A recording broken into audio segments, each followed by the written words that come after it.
अस्सलाम वालेकुम। Pre 9 class आपका हमने जो नेक्स्ट चैप्टर स्टार्ट करना है वो है हिस्ट्री पार्ट का chapter number 2 British policy after 1857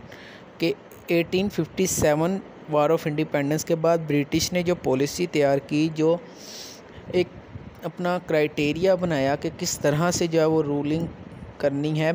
India के ऊपर, उसमें वो हमने इस चैप्टर में पढ़ना है, जिसमें हम आज दो टॉपिक पढ़ेंगे, मिलिट्री सिविल ब्यूरोक्रेसी और एडमिनिस्ट्रेटिव पॉलिसीज़। एडमिनिस्ट्रेटिव पॉलिसीज़ में हम सिर्फ आज एक पॉलिसी पढ़ेंगे डिवाइड एंड रूल की, बाकी हम कल पढ़ेंगे। डिवाइड एंड रूल के साथ हम कम्युनिकेशन नेटवर्क हाफ पढ़ेंगे, यानी कि आज हम जो रीडिंग करेंगे वो पेज नंबर 10 एंड 11 करेंगे। स्टार्ट करते हैं बच्चे रीडिंग। सबसे पहला जो टॉपिक है वो है military and civil bureaucracy. Military and civil bureaucracy, इसमें बच्चे ब्रिटिश ने जो पॉलिसी बनाई वार ऑफ इंडिपेंडेंस के बाद, क्योंकि जो बगावत शुरू हुई थी वो फ़ौज की तरफ से हुई थी, क्योंकि जितने भी इंडियन आर्मी के जो लोग शामिल किए थे उन्होंने बगावत शुरू कर दी थी, और जिसके चलते वार ऑफ इंडिपेंडेंस क्रिएट हुई। वहाँ के बच्चे जो मुकामी जो फ़ौजी उन्होंने भर्ती की है अपनी फ़ौज के अंदर, उनसे इस बात की श्योरिटी ली गई, इस बात की गारंटी ली गई कि जो इंडिया में ब्रिटिश होल्ड के जो एरियाज़ हैं उनकी वो मुकम्मल तौर पे हिफाजत करेंगे दूसरी जो इंपीरियल पावर्स हैं उनसे, जिसके अंदर रशिया भी शामिल थी, जर्मनी, फ्रांस और भी बहुत से दूसरी इंपीरियल पावर्स। इसके चलते बच्चे फ़ौज में इन्होंने बहुत से तफरुकात पैदा किए, जिसके अंदर उन्होंने ये तय किया कि जो हमने सिपाही मुकामी भर्ती किए हैं, जिसकी शरह जो उन्होंने जो रेशो वहाँ पर रखी थी वो 1/3 थी, यानी कि 3 में से 1 जो है वो हिस्सा, अगर 3 फ़ौजी होंगे उनमें से 1 हिस्सा जो है वो अंग्रेज़ों का होगा और बाकी के 2 हिस्से वहाँ के मुकामी फ़ौजी होंगे। लेकिन ये भी बात तय की गई थी कि मुकामी जो लोग होंगे उनको कोई भी हाई रैंक होगा, जो ऑफिसर रैंक होगा वो नहीं दिया जाएगा, वो छोटे रैंक पर ही काम करेंगे। उनको राइफ़ल भी जो है वो दी गई और बहुत ही घटिया क्वालिटी की छोटी राइफ़लें उनको दी गई। ये तफरुका तब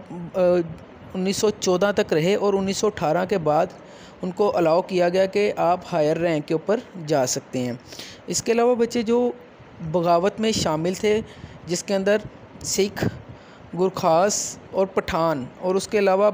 अवध, बिहार और सेंट्रल इंडिया के और साउथ इंडिया के जो सिपाही जो उन्होंने भर्ती किए थे वो भी बगावत में शामिल थे। उनको जंग के लिए नहीं बल्कि सिर्फ वहाँ के एरिया की हिफाजत के लिए रखा गया कि अगर जंग कहीं पे लगती है तो वो वहाँ पर उनको एक स्टैंड बाय पोजीशन पे रखा गया कि फिर अगर उनको कॉल की जाएगी तो फिर वो आएंगे। कास्ट सिस्टम पे इसको डिवाइड किया गया, लेकिन कास्ट सिस्टम पे किसी को भी डिस्करेज नहीं था किया जाता, हमेशा उन्हें इनकरेज किया जाता था ताकि वो नेशनलिज़म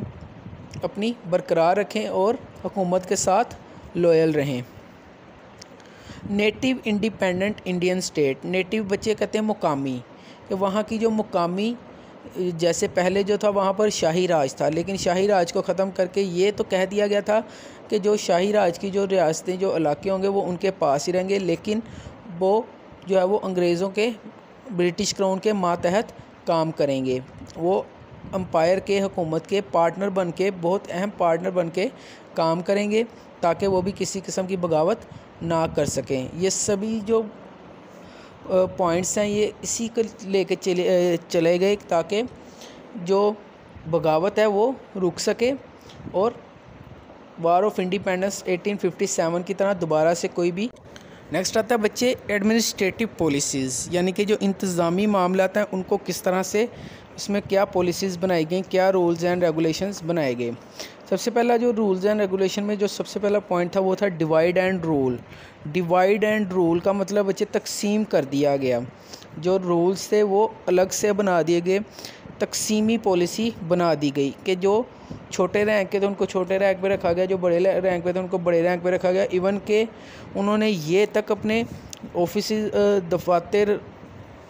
और मुख्तलिफ़ शॉप्स जो कि अंग्रेज़ों के साथ मुंसलिक थी, उनके बाहर ये तक लिख के लगा दिया कि dogs and Indians are not allowed, कि इंडियन और कुत्ते, यानी कि वो उसको उन इंडियंस के साथ उन्होंने इतना हकीर सलूक किया कि उनको एक जानवर के साथ तशबीह देना शुरू कर दी। और इंडियन ने इस सारे के सारे मैटर को मुस्लिम्स के ऊपर डाल दिया कि इसका सारा का सारा जो मलबा था, जो वार ऑफ इंडिपेंडेंस में जो बगावत हुई थी, उसका सारा का सारा ज़िम्मा जो वो मुसलमानों के सर डाल दिया। और उसके बाद मुसलमानों के साथ बहुत ही बुरा सलूक किया गया। मुसलमानों को एक लोअर कास्ट समझा जाने लगा, हकीर कास्ट समझा जाने लगा, और किसी भी किस्म की नौकरी जो कि मुकामी लोग सतह पे, जो कि सरकारी सतह पे आती थी, या कोई भी हाई एजुकेशन या एडमिनिस्ट्रेटिव जॉब जो आती थी, वो मुसलमानों को नहीं दी जाती थी।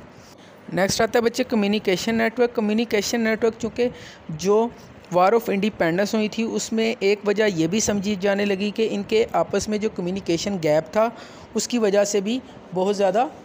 मसाइल पैदा हुए। तो उसके चलते एक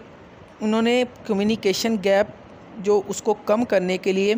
कम्युनिकेशन के लिए रेलवे बनाई, रोड्स बनाए, टेलीग्राफ मुतारफ़ करवाई, कनाल, पोस्ट ऑफिस बनाए, जिसके ज़रिए एक जगह से दूसरी जगह ख़बर बआसानी पहुंचाई जा सके, ताकि किसी भी किस्म को जो है वो मसाइल हो तो उसको फ़ौरी तौर पर हल किया जाए, मसाइल मज़ीद बिगड़ने से पहले।